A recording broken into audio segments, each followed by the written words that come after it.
C'est à 9h25 que l'avion transportant le chef du gouvernement Pahimi Padaki Albert et sa délégation gouvernementale a atterri à l'aéroport de Pala, capitale de la femme tchadienne, édition 2022. Accueilli à sa descente de l'appareil par le gouverneur de la province et la ministre de la Femme, Amina Priscille Longo, marraine de l'événement, mais aussi toute la population est sortie dire bonne arrivée à ces dignes fils du terroir. D'abord, remise de la clé de la ville, puis passage en revue de troupes. Le fut pour honorer et impliquer davantage les femmes dans le processus de la transition politique en cours. Aussitôt arrivé, le Premier ministre a pris part à la cérémonie marquant la fin du festivité de la Sénafête. La place publique de Pala est riche en couleurs. La Sénafête est une occasion tout indiquée pour les femmes de réfléchir sur les contraintes majeures relatives à leur bien-être qui impactent le développement socio-économique du pays, précise le premier magistrat de la province de Mayo-Kébi-Ouest, Zilhoubé Pafale Pataïdan. Les femmes du Mayo-Kébi-Ouest recommandent au gouvernement implanter des châteaux d'eau et l'électricité dans chaque département, encourager et appuyer la scolarisation et le maintien des filles à l'école, impliquer les femmes dans tous les processus de prise de décision. Dans une mention spéciale, les femmes du Mayo-Kébi-Ouest réaffirment leur soutien indéfectible au président du Conseil militaire de transition, le général Mohamed Idriss Déby Itno.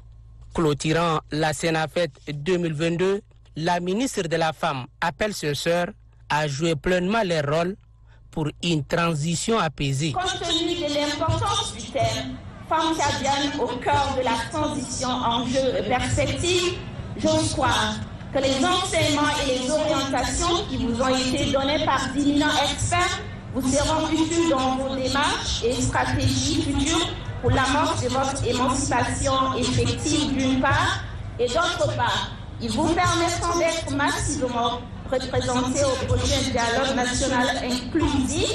La 33e édition de la Sénafête, informe Amina Priscille Longo, aura lieu à Sar dans le Moyen Chari et la Semaine nationale de la femme rurale à Amdiaras, chef-lieu de la province de l'Enedi-Est. Dans la foulée, la patronne de la femme a remis officiellement des matériels agricoles aux femmes des organisations féminines. La cérémonie est bouclée par un gigantesque défilé de toutes les femmes de couches socio-professionnelles. Un défilé qui annonce un nouveau Tchad de paix et prospère tourné résolument vers le développement sous l'impulsion du président du Conseil militaire de transition, le général Mohamed Idriss Déby Itno. La situation sécuritaire de la province de Mayo-Kébi-Ouest préoccupe le chef du gouvernement de transition. C'est à juste titre qu'après les festivités de la Semaine nationale de la femme tchadienne Sénafête, le Premier ministre de transition, Pahimi Padaki Albert, a accordé une audience cet après-midi aux autorités administratives, civiles et militaires, ainsi qu'aux chefs traditionnels de la localité. L'audience, qui a duré une demi-heure au gouvernorat, a permis au chef du gouvernement d'échanger avec les autorités sur les problèmes récurrents qui minent la province de Mayo-Kébi et constituent une entrave pour son épanouissement. Le Premier ministre de transition, Pahimi Padaki Albert, a mis l'accent sur les enlèvements contre rançon qui défraient la chronique ces derniers temps et troublent la quiétude des populations. Pour lui, les autorités administratives, civiles et militaires doivent veiller à la protection de la population. Il leur incombe aussi de traquer ces bandits de grands chemins qui écument le Mayo-Kébi, Ouest et Haute le Sommeil aux filles et fils de cette province. Les autorités interpellés n'ont pas aussi manqué d'évoquer les problèmes auxquels ils font face.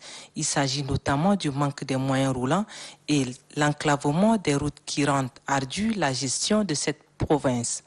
Le chef du gouvernement appelle les autorités à transmettre le message de paix, de la cohabitation pacifique aux populations en cette période de transition. Il exhorte les chefs traditionnels à une étroite collaboration avec les autorités administratives afin de mettre un terme au phénomène de vol des bétails et d'enlèvement des personnes contre rançon. C'est une occasion où je dois sensibiliser mes sœurs pour qu'on discute sur nos propres problèmes.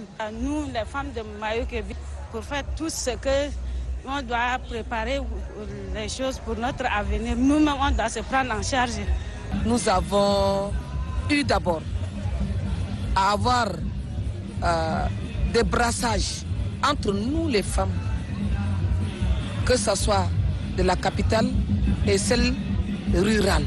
Je lance un appel vibrant à mes sœurs tchadiennes que nous devrons être debout pour notre émergence, notre autonomisation. Nous sommes honorés partout, et par le PCMT, et par le chef de gouvernement, et aussi par des hommes engagés. Parce que la semaine a été pleine d'activités, et d'activités qui sont réalisées et par les femmes et par les hommes engagés.